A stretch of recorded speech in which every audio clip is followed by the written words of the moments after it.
Okay, you may have heard the phrase, they change their mind as often as Melbourne weather. Well, it's particularly appropriate when referring to the high priests and priestesses of weather worship.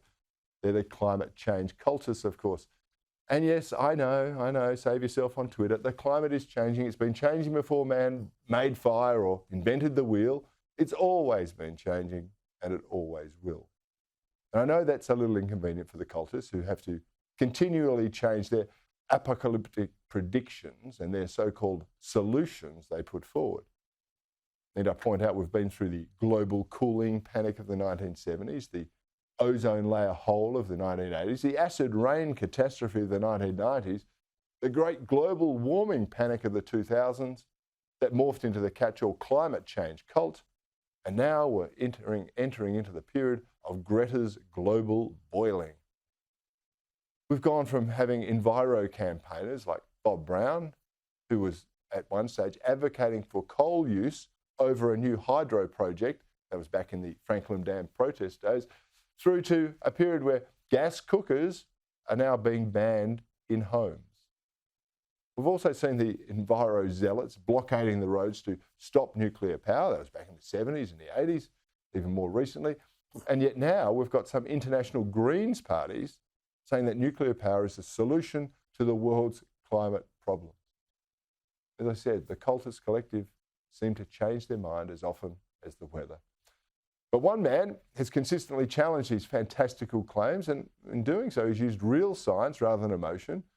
And that's often caused the climate cult to have a bit of a breakdown and then break into a new direction as their previous alarmism has been debunked.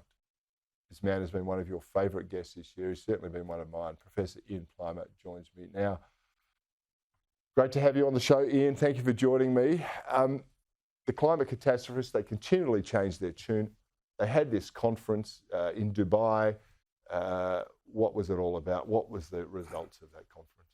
Well, let me just open by saying that this program has been a fabulous program. You're to be congratulated for it. It's a program underpinned by principle. It's underpinned by right and wrong. You've been standing up for Western civilization. You won't get that in the mainstream media. That editorial of yours was just fabulous. And that's what this program has been about. As I've said to you many times privately, this program is one of the few where you've got a moral underpinning to it.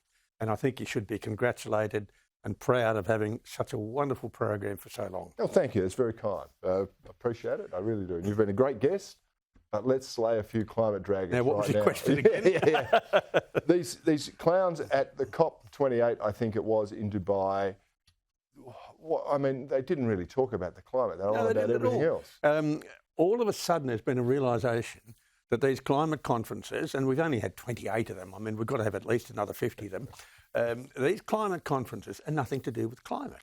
They're to do with control of energy systems worldwide.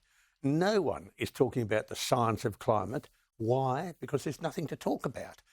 Our science, geology, has known for hundreds of years that climate changes naturally. It's driven by natural processes. The variability we've seen in the past is far, far greater than anything we measure today.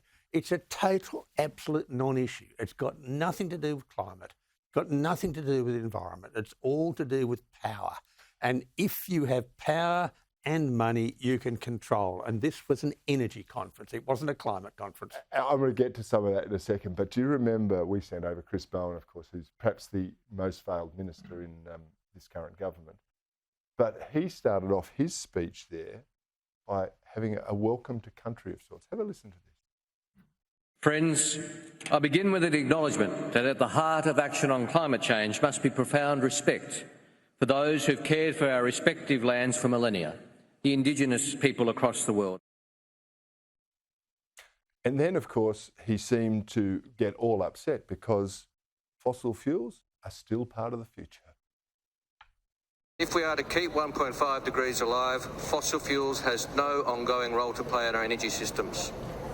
And I speak as the Climate and Energy Minister of one of the world's largest fossil fuel exporters.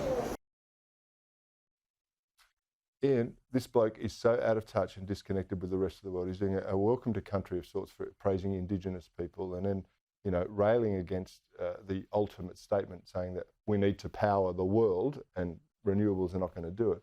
What's this going to do to Australia? Well, it's embarrassing. Clearly, Mr. Bowen and his advisors have no idea about history of the Middle East. They have absolutely no idea about the audience. They should have known the profile of the audience. And what are they going to do next time? It'll be in an oil-rich state again, Azerbaijan. And the time after that, an oil-rich state, Brazil. So what we've had now is these climate conferences shifting from countries that don't produce any energy to those that are oil-rich. There's a fundamental shift going on. He hasn't read the room. And I think it shows that he's very poorly advised, and I think it shows what the Voice told us, that Canberra is a bubble totally and out of contact with anything that's real. And he owes us all $275 as well. Hey, can we play Mythbuster here for a second, right? Because we've debunked the 97% of scientists agree that man is causing climate change statement. But there's a new one, because that's been debunked as well. The Conversation, which is hard left online journal sponsored by taxpayers, of course, reported that that consensus is over. Now it's well over 99% of scientists agree that man is causing climate change. And the evidence is even stronger than that, they say. Is this true?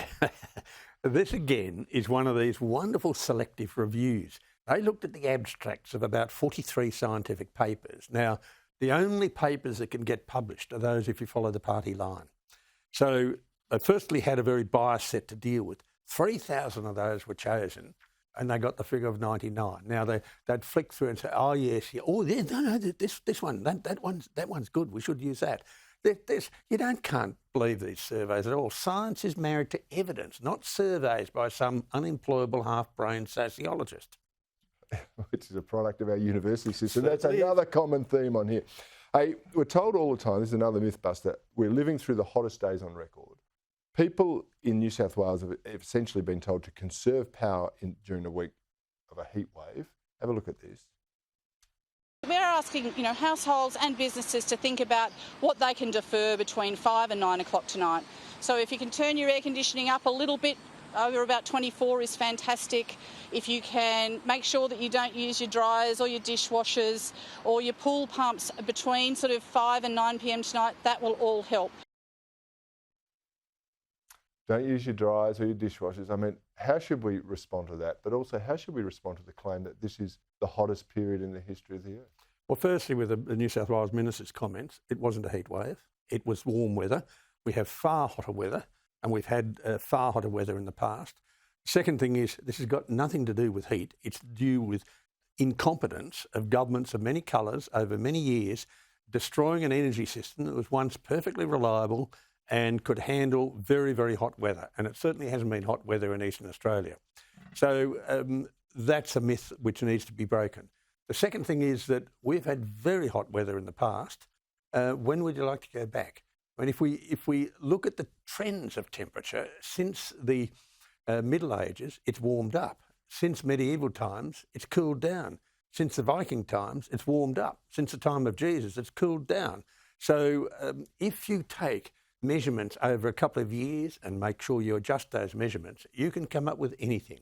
But when you look at the long past, which we geologists look at, we can say that for 80% of time, the planet has been warmer and wetter than now.